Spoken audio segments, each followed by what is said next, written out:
Okay, so the first thing I want to say is that I do have a little bit of a cold, so please forgive me if I sound a little bit stuffy, but I really wanted to check out the new song from The National, which is featuring Taylor Swift. It is called The Alcott. I really don't know what that means. I was gonna Google it, but when I Googled it, I started to see some spoilers and I didn't want to see any of that. So I'm just kind of going in blind. My best guess is that it's the name of a hotel. That sounds just like a hotel. I did consider reacting to this whole album, but I ultimately decided against it because I've just been very busy this week. As far as The National's music goes, I only really know one song by them, and I do love that song. I think it's called like The Dark Side of the Gym. I think it's a really, really beautiful song, and I am excited to see this collab because obviously if you know Taylor and you know Aaron Dessner, you know that every time they collab, it's just really beautiful.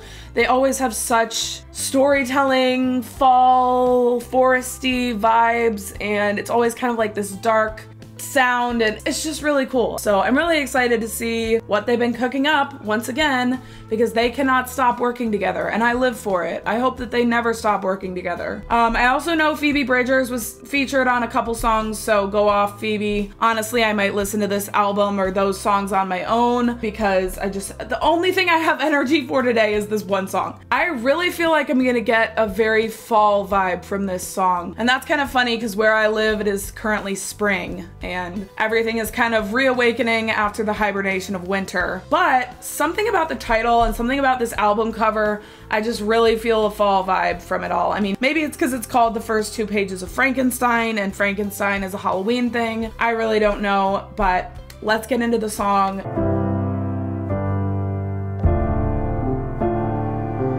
Yeah, it's immediately a really dark sound, as always.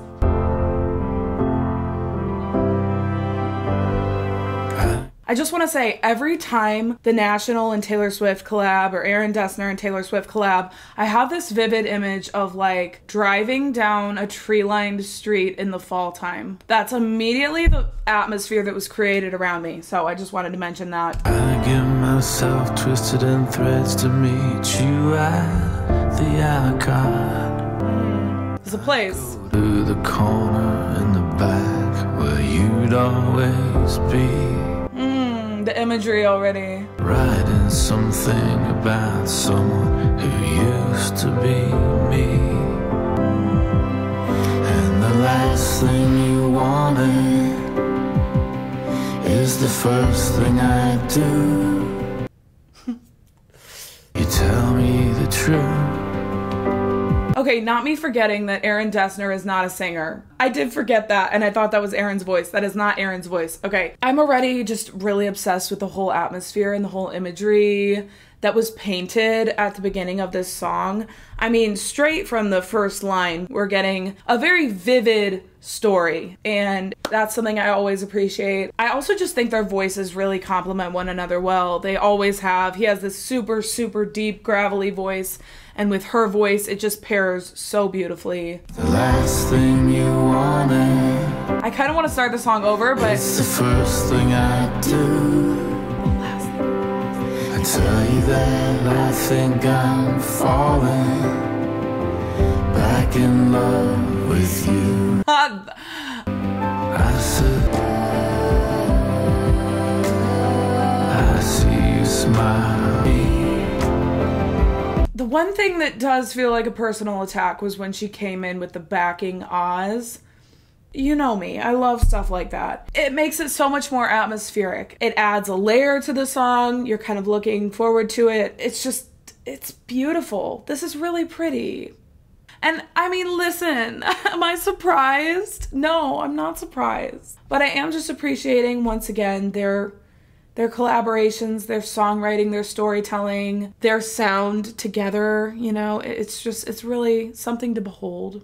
Something to break into your golden thing. I thought he was gonna say something to behold. It's the last thing you want. Tell me which side are you on? It's the first thing you do. Give me some tips to forget. It's mine is the land. It's the first thing I do. Take my love and I bet you. I think I'm falling back in love.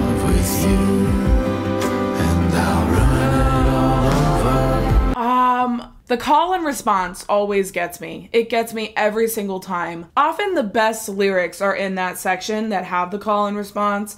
She said aid and abet. I was like, okay, we're getting into some vocabulary right now. It's always the strongest part of the song. Also melodies, vocals. It's just, I don't know. It's so intimate and beautiful, and it always just elevates the song. And I never get tired of it. I never get tired of her doing call and responses with, you know, Bon Iver, anyone. I don't care. I mean, altogether, this has been a beautiful song, but I think this is where it's really getting even more interesting to listen to, even more engaging. And I am going to look up the lyrics in a minute because the lyrics to this are just beautiful. The songwriting, the storytelling is, I just love it. I appreciate it so much. And that's my favorite aspect of this song.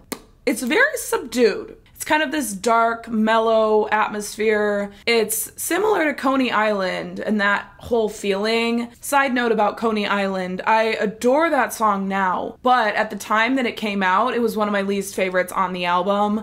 I loved the storytelling and I loved the songwriting in it, but I did not gravitate toward the sound of it. And I will say that I appreciate that song sonically so much more now than I once did, and I've grown to love it. And I feel like this song might be similar. I'm not overly obsessed with the sound of it. I feel like it's one of those songs that I might appreciate more with further listens as far as the sound goes. Honestly, if Taylor wasn't on it, I don't know that it's the song that I would be super quick to go back to in terms of the sound, because the storytelling is insane. Ruin it all over. Ruin it all over. That's such a parallel to like everything she's ever said. Why does she Ruin it all over. rain on my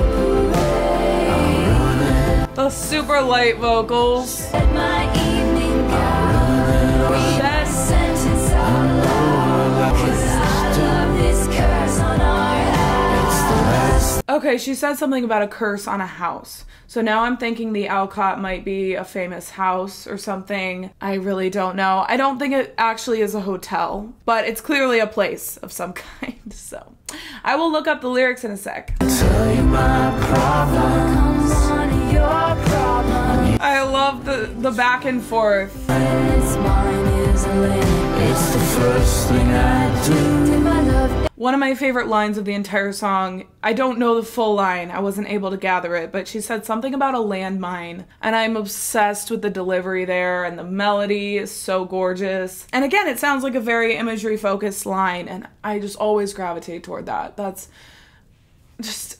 back in love with you?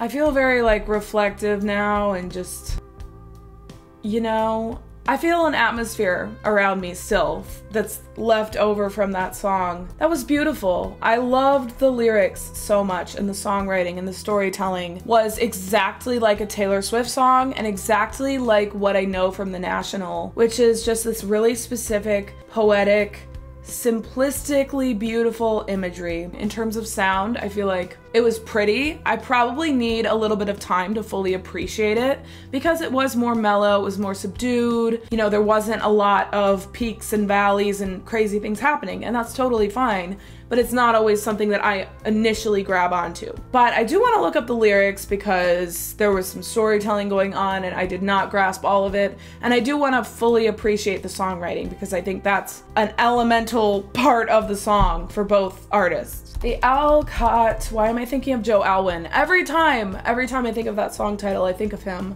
And no, I'm not gonna talk about the breakup.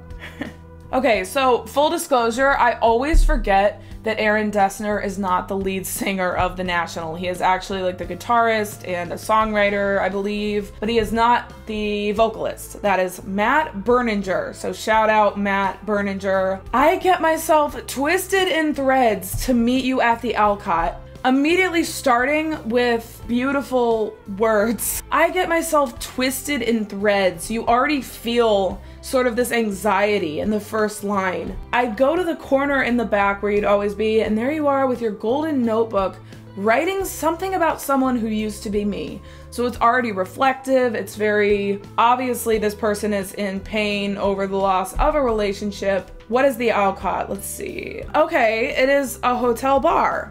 Okay, so I was half right. Yeah, someone meeting someone at a place they used to hang out, but then, oh, this is really painful because this is giving me Coney Island. Someone meeting someone at a place they used to hang out, or maybe the other person wasn't expecting them, but knew that they would be there.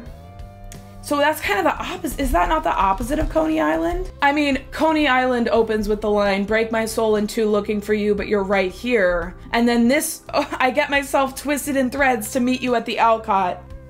The parallels are genius. The last thing you wanted is the first thing I do. I tell you my problems, you tell me the truth. It's the last thing you wanted, it's the first thing I do. I tell you that I think I'm falling back in love with you. And that's the line that seals the deal. In that line, you understand the meaning of the song. You understand all of the emotions leading up to that.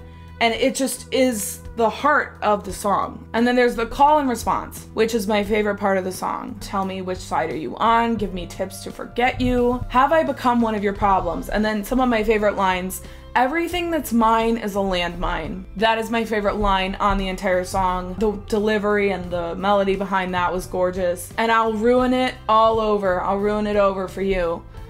It's paralleling to so much Taylor Swift. I don't know if it's paralleling to The National because I don't know their music very well, but it is paralleling to Coney Island. There's just a very signature style they have when they're together, no pun intended. Not only lyrically, but also sonically, they just have this thing going, and it's a good ass thing, and I hope that they continue to write songs together because it's beautiful every single time.